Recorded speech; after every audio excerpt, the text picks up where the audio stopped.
Hello, my lit and film friends. It is a Sunday evening, night, about 9 o'clock, and I wanted to say a few words about Naked Lunch so that you could have them to think about over the next couple of weeks.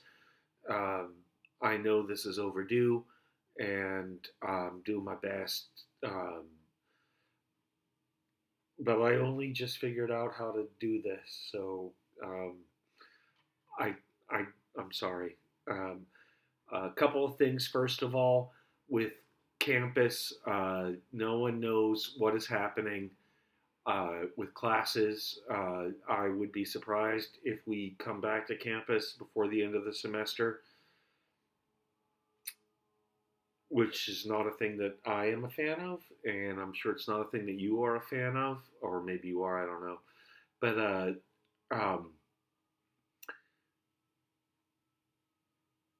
if I knew anything, I would tell you, and when I know things, I'll tell you. And I hope that you will also, when you get information, share it with me too. Okay.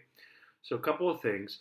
Um, I'm gonna be talking a little bit about Naked Lunch this evening. Um, you have to find the movie yourselves. I'm sorry for that. I only have a DVD copy. I can't upload it because it's in violation of every copyright law that exists. So um, um, it's on Amazon Prime. I've been told, and so look out for it. The other two movies that we're going to be watching, Clockwork Orange, and the third one that I have not yet announced, are also easily available online. So it should be okay for you to get these things. As I talk through the text tonight, if I need to um, convey information that I would normally put on the chalkboard, I'm going to write it down on a piece of paper like this.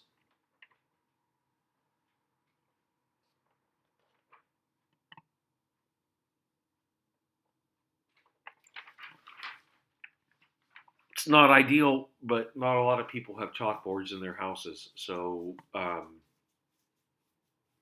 what I'm going to do. So I'll try to keep things to a pretty crisp um, and narrow presentation here. I'm not hopefully not going to talk for too long, though you never know. I sometimes can start talking and not be able to stop. So let me talk about William S. Burroughs. William Seward Burroughs, born in 1914 and died in 1997. Um, so, you know, not that long ago for those of us who are a little bit older. Um, he was heir to the fortune of the Burroughs family. I can't remember what family member was, his dad or his granddad, or I don't remember. You can look it up if you're that interested. But they invented a device called the Burroughs adding machine, which was a pre-calculator, pre-computer kind of device, and they made a lot of money out of it. He had another relative who was called Edgar Rice Burroughs. Um, Anyone know what Edgar Rice Burroughs was affiliated with? What he invented? He was also a writer. He was the inventor of Tarzan. Um, so a literary family, a well-educated family, a well-moneyed family, and the family fortune helped definitely helped our guy William Burroughs in his literary career because privilege and that. So talking about Naked Lunch, Naked Lunch was published in 1959, um, and it was. I mean, it's impossible to kind of overstate the impact in the literary world that Naked Lunch had.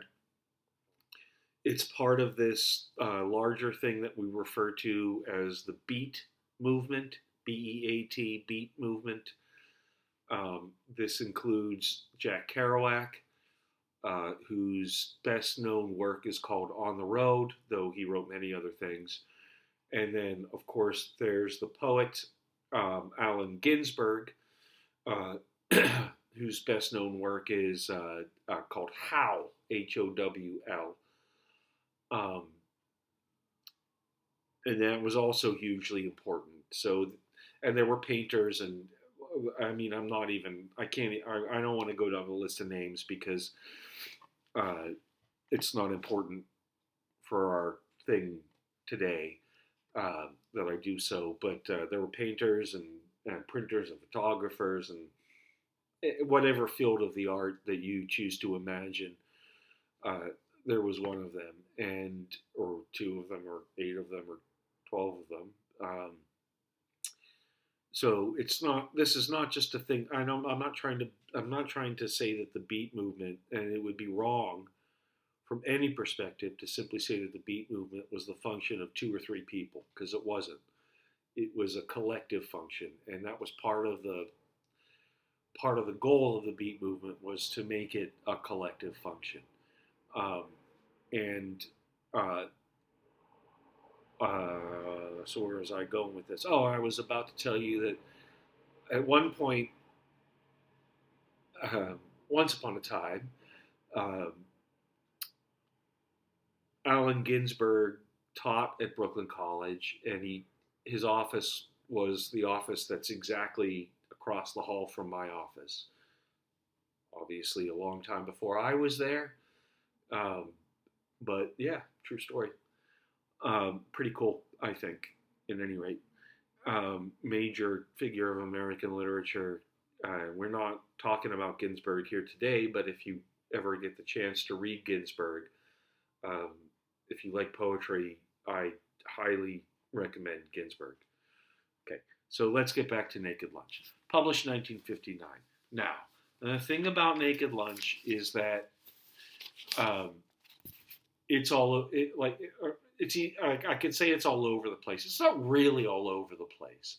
It's just that the chapters are not sequentially ordered, and not only are they not sequentially ordered, they're not necessarily related to one another in what we think of as the traditional plot sense. Um, and so that presents difficulties for readers because it makes it hard to read because we're used to things that are page turners and you know Emma or Tale of Two Cities or whatever, where it's like one thing after the other, and we just can get through the plot and deal with it. Um, but Naked Lunch does not operate on that same principle, and in a sense, that is the point of the work. The point of the work is that it doesn't have a central plot line. And even Burroughs, if you read all the way through, which did you? Um, he says way at the end that it doesn't matter where you start reading. It doesn't matter if you what order you read the chapters in or what page you open up to, because the plot is not the point. And this is important for understanding the work as a whole, because it's one. Okay, so one of the things that Burroughs is after here as an artist, it's not. Well, it's not. It is. He's trying to establish a new way of approaching fiction. And this new way of approaching fiction is to just totally break apart everything that we know about how works are written. And that work of breaking apart starts with breaking apart notions of basic narrative plot structure. Um, and so one of the things that he sets out to do is to blow up the idea of narrative plot structure. And I think that we could probably agree that he succeeds. Um, and this uh, technique, not only is it effective in Burroughs' work, but it continues to be effective throughout the way that people write for the next 30, 40 years.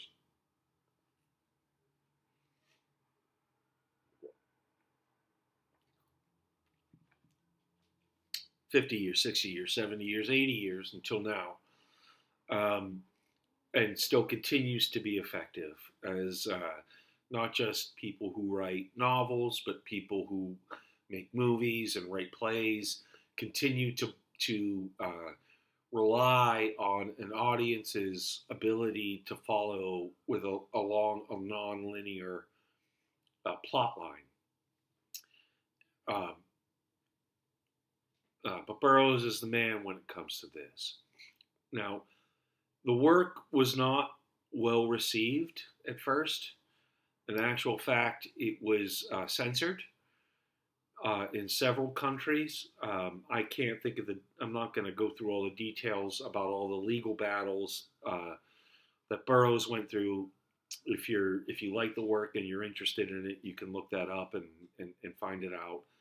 Um, but he certainly went through many legal battles, and it was censored. Um, and I don't think he cared. Or no, I don't. It's not. I don't actually. Let me rephrase that. It's not that I don't think he cared. I think he was actually probably quite pleased with it, because, and again, this is kind of the point of the work, is that we're taking these expectations about what uh, published literature is like, and just blowing it up, just taking it, blowing it up. And this is a thing that I talked about when we talked about Jim Thompson and Pop 1280, and we talked about 1950s and 1960s culture. Burroughs is about the same age. He's from well, Thompson was poor and Burroughs was well off, but besides that, they were from roughly the same geography. Uh, Burroughs from Kansas, Thompson from Oklahoma, Texas, and they will have grown up in roughly the same cultural milieu of the correctness of whiteness and the correctness of whiteness. I don't really know how else to say it. The fitting into your society and doing the polite thing and doing the same job that your dad did and going to school and just being the respectable person in society. And both Thompson and Burroughs, in their own ways, rebelled against that. They obviously have different dynamics, different arcs in their career. But yeah, so Burroughs ends up in New York City. He ends up in a lot of places, as a matter of fact, not just New York City. Paris, and he lived in Paris for a while. He lived in Algiers for a while, as you know, if you read Naked Lunch. And as you will see when you watch the movie, a lot of time in Algiers, but New York City. One of the things that Burroughs is most closely associated with in his day and still to this day is taking drugs, and he did take a lot of drugs. Most notably, he was a heroin addict and long time heroin user, even into the 70s and 80s. So even when he was like 60 years old, still an addict. In fact, he was known as the Pope of Dope. The Pope of Dope. Because all the other New York City hipsters in the 80s would beat their way towards Burroughs' door. He lived in the Bowery in the Lower East Side at this time, and because they always knew he had, and they could score from him. So yeah, um, I mean, I don't have any value judgment over drug use per se, but that's what he did, and one of the things he got known for, and certainly one of the major motifs of Naked Lunch, when you think about mugwumps and mugwump juice, that's all metaphor for heroin. Okay, so junk, dope, skag, horse, H, all of that, that's all slang for heroin. Um, and so that's definitely forms a major theme within Naked Lunch. But more to the point, it's not he's not glorifying. He's not making he's not saying that, hey, everybody should be a heroin addict, or everybody should be on drugs. That's not what he's after here. What he's calling attention to is this cultural pressure to constantly be consuming things. That American culture has become this model where everything is either either you're a person, either you're on the, well, and burros are not always even people, but like either you're this entity that can consume, or you're an entity that can be consumed, right? So this is the whole thing about the schlup, right? About how the mugwump sits next to the person in the schlup. They just take them up inside of themselves, right? Because this is a model for describing cultural conformity and consumerism, and in this respect, Naked Lunch is more important. Okay, it's more important than it is in like how shocking it was at the time, which is also important.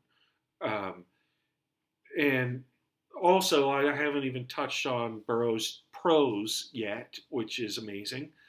Um, like so, outside of the theme, outside of any plot, just his use of language is extremely inventive and very cool, and continues again to still have influence on people to this day, as it should, because it's good.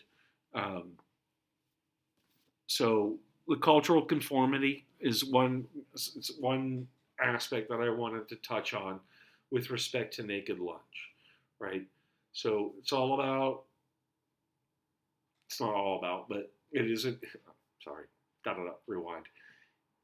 A large part of the work is about how people get caught up just in these notions of consuming, and like what you eat, what you take, what you buy is a indicator of what your status is.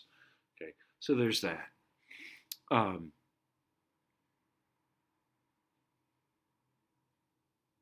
Let me go. I'm sorry. I'm looking at my notes. I know. I'm sorry. I'm guilty. I should be doing this off the top of my head, but I do need to peek at my notes from time to time. So I want to go back to Burroughs' language from the start. Uh, the language of the quote unquote beat writers, and again, this is a thing. This is like a term that we sling around now, and everyone's supposed to know what it means, but uh, they weren't all the same. They didn't write all the same in all the same ways. And but one of the things that Burroughs is trying to do is he's actually. So we did Jim Thompson. When you read Thompson, Thompson has a very minimalist style. Like he just like things are narrated nakedly on the page. Like they're very frankly narrated, and there's no uh, it's just quite minimalist. But but Burroughs is kind of going in the opposite direction of that, in the sense that um, he doesn't. he makes up new words. He makes up tons of new words. Words that stay with us today. And another feature, though this, I think, I mean, from what I've read, this is not strictly true of Naked Lunch, but it was a technique that Burroughs practiced later on, which was called the cut-up technique, which was that he would take a sheet of newspaper and cut it up into quarters, and then get another newspaper and cut it up into quarters, and then get another newspaper, cut it up into quarters, and then just randomly mix them up, and then paste them together, so that they covered a whole page, and then he would transcribe that thing. So it didn't make any direct narrative sense. And that was, I think, part of what he was out for. So that's one thing, and that he did that with his close friend Brion Gysin, who I think actually invented the technique, from what I've read, although I could be wrong on that. So I'm not going to test you on this, so don't sweat it. Talked about the nonlinear plot of Naked Lunch. I talked about the junkie as being a metaphor for control.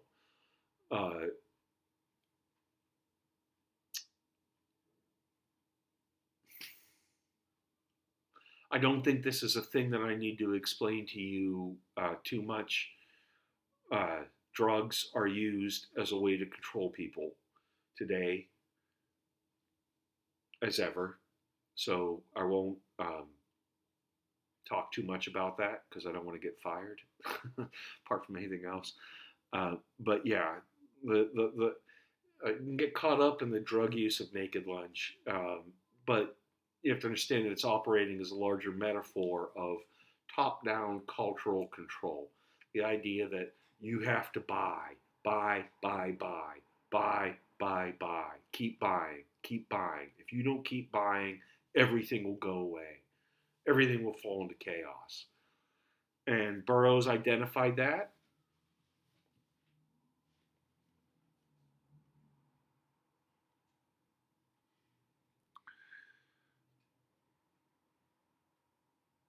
And then you have another paradigm of control that happens in Naked Lunch. So the consumerism thing, the buy impulse. I'm using my mall claw where you grab the toy hand. But like the whole buy thing, it's not just what comes from outside. It's also what comes from inside. Right? So here's the thing. This is actually pretty early in the book. This is from the very first chapter. What's this called? In West Way We Head or something like that? I forget now. And Start West, right, is the name of this chapter. Right? So this is a line from that chapter where he says, This is on page 11. Sorry, I'm using this one. It's the same one I put on your reading list. So page 11.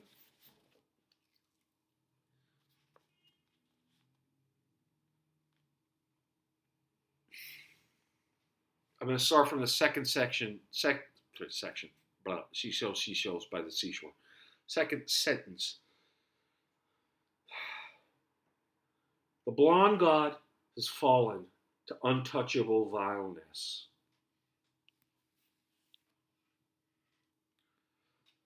Con men don't change.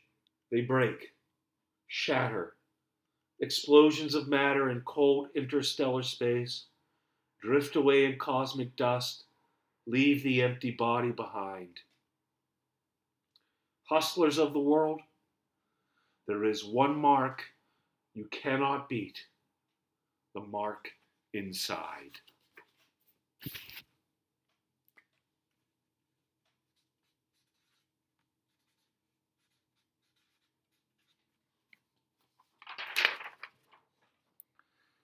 The mark. The mark inside.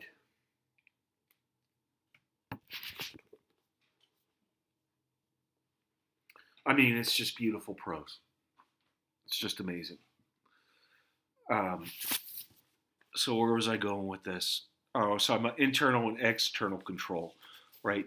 So, um, like you do things that you know are wrong, or you do things to yourself that you know are harmful, but at the same time, uh, you kind of like doing those things. You kind of enjoy them. So at the same point in time, you are both the criminal and the victim. You're both you're both the con and the mark. Sorry, I'm just going to write the con here real quick.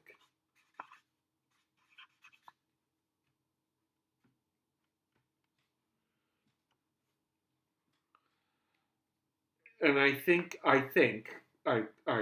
there may be, I'm quite sure, there are many other interpretations of this, but to me, that's what Burroughs is conveying, is the idea that you can't, you can't fool yourself about your own shortcomings. Um, you can't beat the mark inside because you will always be able to talk yourself into doing things that are not good for you, uh, whatever that means. But um, yeah, so it's kind of like doesn't matter what like you hear all this stuff from external authority about these things are right and these things are wrong, but at the end of the day, it's what's inside of you. It's the mark inside that's the real con, which sounds like it's confusing, but the mark is the con, um, just as much as the con is the mark. Anyway, we'll come back to that, I think, in a minute. So, internal, external control, what comes down from on top and what we develop from ourselves inside in terms of our own conscience. I so wish I was with you. It's so hard to talk about Naked Lunch without actually being in class and hearing what you have to say and getting feedback. It's a difficult text. It's a difficult text for me. That's why I assign it to you because I like being mean, but also because I hope that you will. I mean, I usually hope that you will help me figure it out. It's going to be hard over this format, but you should not. The one thing I want to say about you is what we talk about in this class is don't think that what I say is like gospel truth. Don't think that what I say is absolutely correct about things. I put forward things that I think that I can make arguments for. And that when I say I can make arguments for, I mean that I can build the arguments out of the text. I can read passages. I can point to sentences. I can show you things that support my argument. But that doesn't mean that there aren't other arguments that can be made, because there certainly are. So don't ever think that like this is coming down from a mountaintop. I know you have to watch this. We're going to have an exam. You have to write your papers. I hope that I'm trying to keep you engaged uh, with what's on the syllabus, and yeah. So don't think that just because I'm putting forward an argument that this is the end all be all argument. You can find lots of other arguments, as I'm sure many of you will, in different places, um, doing your internet research. I used to have to go to the library, okay? Internet doesn't count as research. Sorry, giving you a hard time. Never mind. Okay, so what else are we talking about here? Can't beat the mark inside. You got the man inside. You got Dr. Benway, who is a great character. I don't know how many of you have watched the movie at all. or have yet to watch the movie, but Benway is he's a much more major character in the film than he is in the book, but he's still fascinating. He's still funny as hell in the book, right? I love Benway's. Benway has he just speaks in cliches all the time. So Benway is this mad doctor, this mad scientist. Okay, so think what you want. What is Burroughs saying?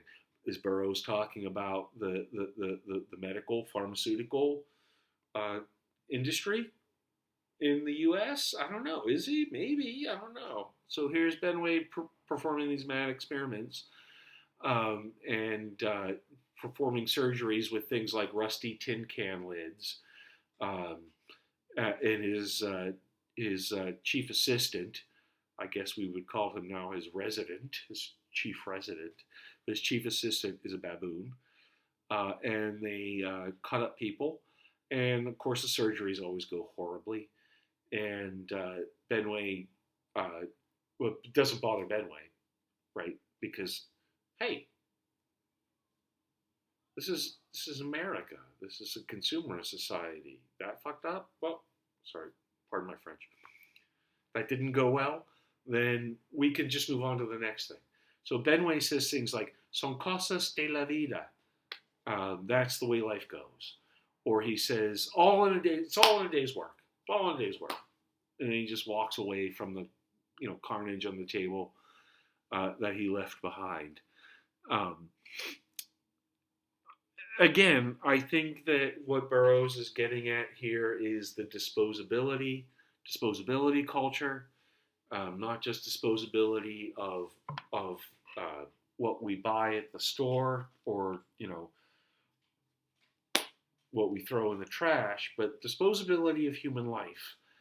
And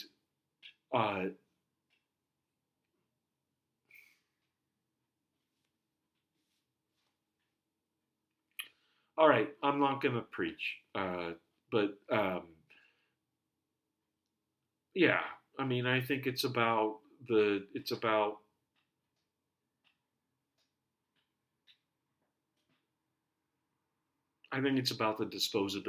of human life. I know I already said that. But yeah, okay, so let's move on. There's also Burroughs. So on the one hand, you have this kind of like forward advance against American models of consumerism. Now, please let's be clear here. You'll like people think that America is a capitalist country. America is not a capitalist country. America is a corporatist, consumerist country. Okay? In capitalism, the best business wins. That means the person who makes the best goods and who sells it for a price that people can afford makes money out of it. Not more money than other people make from their jobs, but enough to keep his business going. That's what capitalism is, right? What we live in, on the other hand, is a corporatist, consumerist culture. All right, I guess I should probably write this down.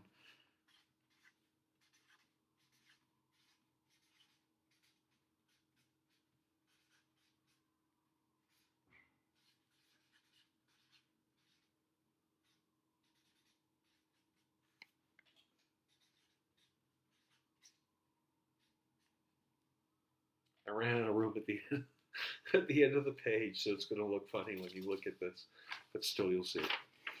So we live in a corporatist, consumerist culture. The S and the T in consumerist ran together because I get excited when I start writing things.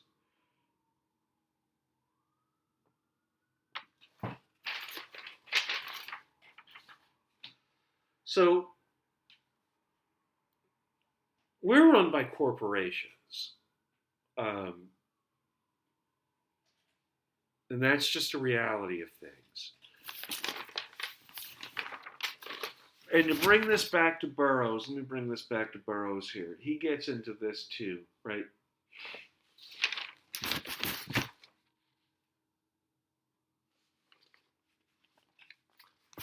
This is around page. I'm not going to read from the text because I don't have one quote that I want to give you. But the reference that I'm making here is comes around page 130 to 140, where he goes off onto this. I want to say it's a weird tangent, but all of Naked Lunch is a weird tangent, so that makes no sense. He talks to he is looking around this imaginary place where he's living, and he identifies four different factions of I can't say people because they're not always people, but they're these four factions, right? Okay, I'll leave it at that. So there's the liquefactionists.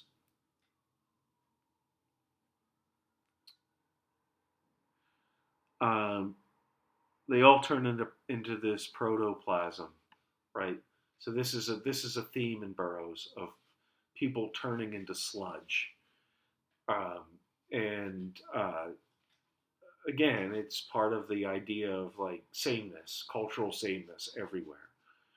The factualists, he actually says that they know what the score is. That's high praise from Burroughs.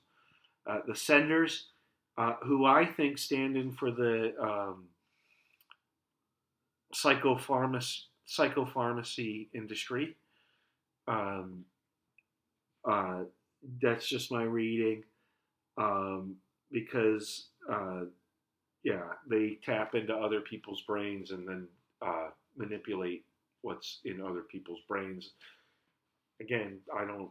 This is just a guess, my guess. And then the divisionists, who are they're the divisionists. He calls them the divisionists, and that's kind of like you read that on the page, and that's like, you're like, well, divisionists, that means they divide everybody. That's not what he means. What he means is they themselves divide, right? They just reproduce other copies of themselves constantly. So that's why he calls them the divisionists. And this, to me, represents the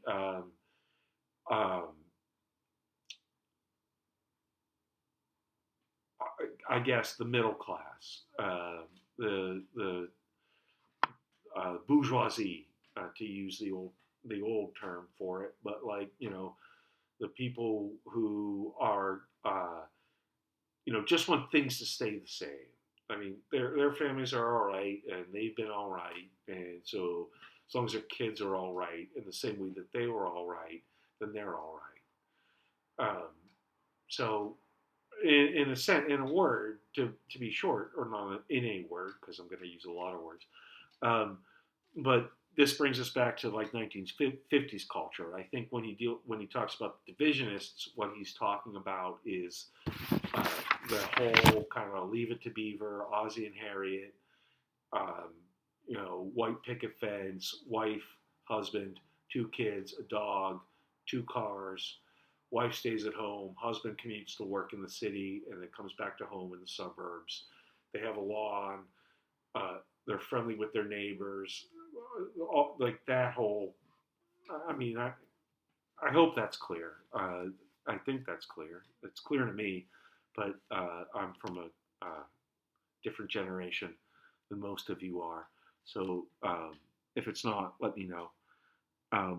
And by the way, when you let me know anything, when you email me anything, email me. Don't email me to this YouTube email. This is not the email that I regularly use. This email is I only set this up to set up this channel. So I'm not going to use this email. I'm going to use my Brooklyn College email. So if you need to contact me with questions or anything like that, please use my regular email. It's at the top of your syllabus. You should all have a syllabus. And if you don't, whose fault is that? Not mine. Okay, so we got Benway. We did Benway, with it and for it. So there's this whole idea of like complete license, complete freedom. The whole with it and for it thing is hilarious. There are some others. Damn it! This thing keeps going into sleep mode. there are a couple of things that I want to touch on here before I finish. I just need to, because I write down what page things happens on, and then I can't find all my notes afterwards. All right. Okay. All right. So you have this whole idea of total freedom, to use a phrase that will crop up more than once in alternative U.S. fiction. It's a quote from Aleister Crowley, uh, who is generally thought of as, or was called a Satanist and self-identified as a Satanist and all that. Weird dude. Lived at the end of the 1800s, beginning of the 1900s. Wrote some stuff, most of which is entirely unreadable. I know you're like, oh, Naked Lunch was unreadable, but no, this is unreadable in the sense that like it's like oh my god, this is terrible. Like Burroughs is unreadable in the sense that like, wait, I have to work on this. But Burroughs' prose is beautiful, whereas anyway, sorry, I didn't mean to go down that particular Satanist hole, but Crowley quotes, the start of one of his works is do what you will, do whatever you want, do what. Well, I'll give you the quote, no, because it's in funny language, because Crowley, who's writing in the 1900s, tries to write as if he's writing in the 1600s. But anyway, he says, "Do what thou wilt shall be the whole of the law." And what that means is the only rule is to do what you want, which I, on a very basic level, agree with. But of course, not everybody can do what they want all the time, every time. Um, uh, and so, but that's also part of the fabric of the Naked Lunch, is that,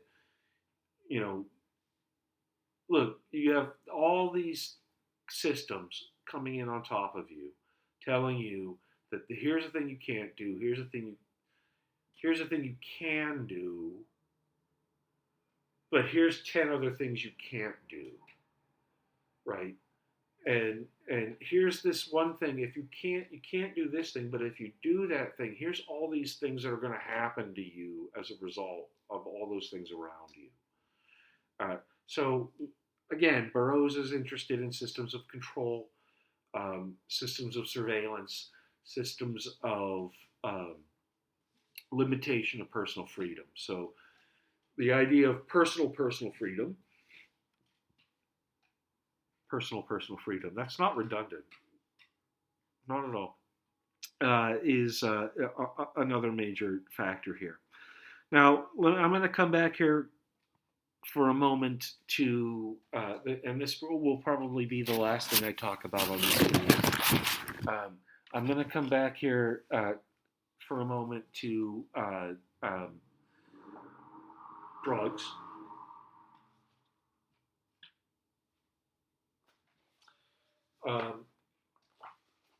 And it's not. I mean, I'm going to come. I mean, I say coming back to the subject of drugs. I'm not actually really coming back to the subject of drugs. What I'm coming back.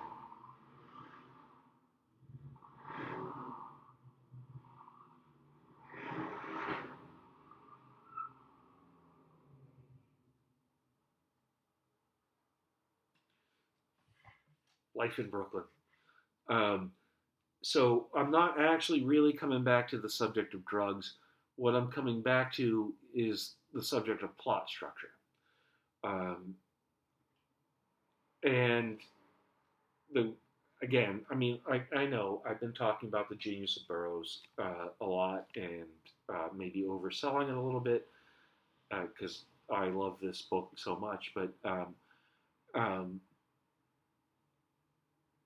it's the way he interweaves the motif of drug use with the larger theme of decentralization, right? And the way so you have the plot, which is nonlinear, okay, and most of that plot deals with drug use, so they interweave, and then the plot, the motif of drug use. Sorry, I can't turn my hand upside down to make this illustration perfect. So plot. Wait, maybe I should start this way. Plot, motif, nonlinear plot, motif of drug use. Motif of drug use,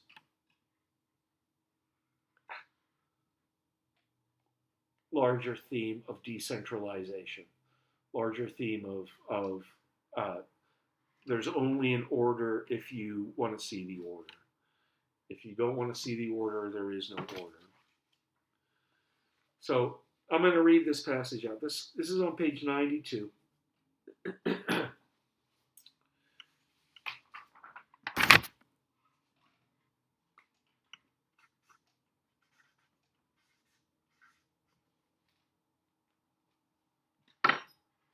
And this is where Burroughs, so, there's a lot of pot smoking, there's a lot of dope shooting, heroin injections that take place throughout Naked Lunch. And,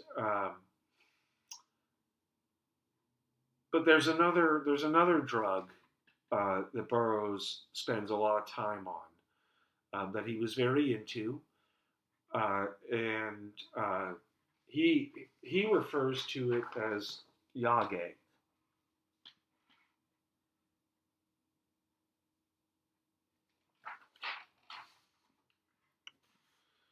Now, this drug is what we know nowadays as, I tried to write it, but I actually realized suddenly I can't spell the word.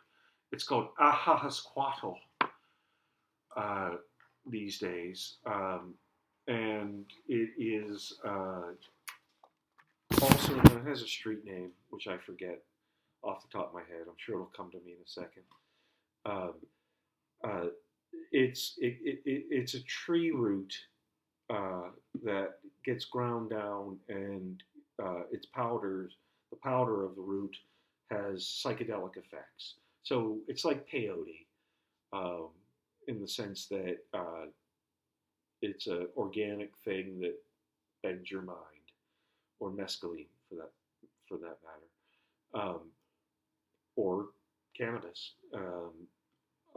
But this particular root has very profound and very intense psychedelic effects. Yeah, and so Burroughs in real life actually went to South America to find a source for this. This is way before it was a. Damn it! It pisses me off. I can't think of what it's called nowadays. Shit. Anyway, so he himself went off to South America. He found the drug. He did the drug, and it bent his mind. In like, I suppose further more than it was already bent at the time. And he talks about this, right? And this is on page 92. So this is interesting. First of all, this is interesting from a kind of a plot structural perspective. If you discount the appendix to Naked Lunch that wasn't initially published with the work itself, this is almost exactly at the halfway work of the novel. So this part's the appendix, right? This is published later. This is the second half, and this is the first half. So about exactly halfway through the work, right? Page 192 to page 196. So not that far off. And this is in one of the trippier parts of Naked Lunch, where not only is it just a non-linear plot, there is actually no plot within this chapter itself, right? So he's basically narrating, he's basically talking about his trip experience. He says this: the room takes on aspects of Near East whorehouse with blue walls and red tasseled lamps. So flashback to Algiers. I feel myself turning into a negress, the black color silently invading my flesh. Convolutions of lush. Oh, God, I sound like Trump. Con- Convol- convolutions of lust. My legs take on a well-rounded Polynesian substance. Everything stirs with a writhing, furtive life. So, a couple of things here. First of all, you can see how Burroughs is into his exoticism, right? This is, I mean, he's railing against white American conformist culture, but at the same time, there's these marks of otherization, these marks of like typifying people by their race or their color or their shape or whatever. So that's not good. And I don't think that gets called out quite enough with Burroughs because he gets such a pass because everything he's doing is trying to piss someone off, basically. Right? He wants you to be mad at his work. He wants you to react at this. He wants you to be pissed off. But some things age better than others.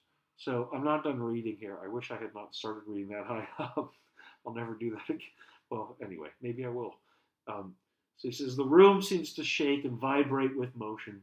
The blood and substance of many races, Negro, Polynesian, Mountain Mongol, desert nomad, polyglot Near East, Indian, races as yet unconceived and unborn, passes through the body.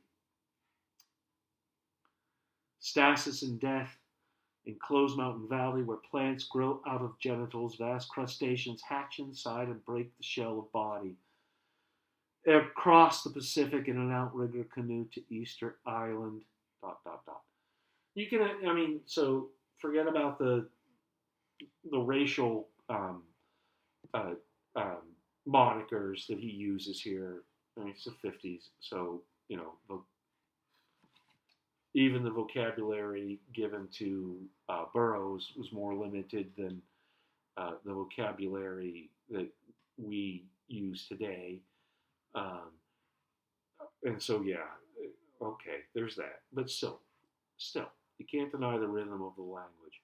But what I started, I did not totally not intend to talk about any of that. So even though you're not here, I still have learned something from just doing this. It's this little fragment, this little sentence fragment right in the middle of the paragraph, where he says, Yage is space-time travel. Yage is space-time travel. So he took this drug. He had this trip.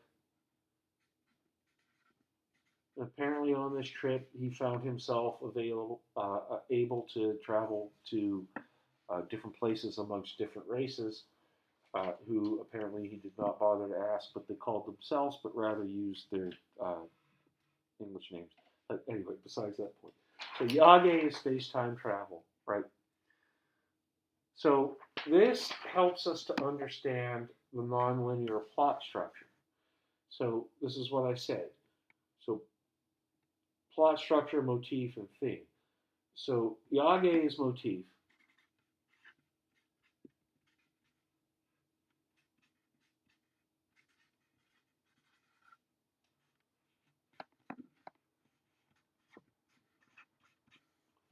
When you think about the plot, the way that you should think about the plot is different from the way that you might normally think about, or the way that we are accustomed to think about plots of things.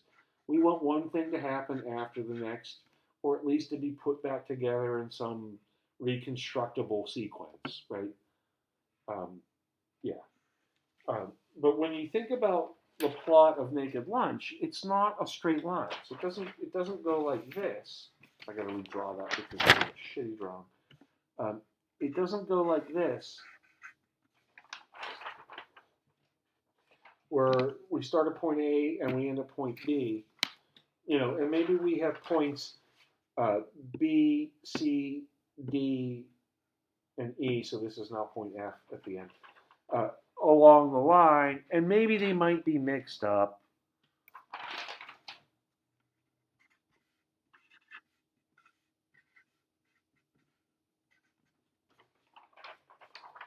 Maybe they might be jumbled up. Maybe whoever's writing or who's ever making the movie or whatever might put C before E before B and B after C, which I think is violates uh, rules of grammar. But sorry, grammar joke. Um, but we still understand that at the end of the story, we're going to be able to put together what was A and what was F, right? And what came in between. We're still going to be able to piece the things together, even if they're presented in a way where they're jumbled up. We'll be able to figure out, oh, well, he must be older here. Or, this must have happened before she did that, or something along those lines. Naked Lunch is different. Naked Lunch is not a line. Naked Line is a circle.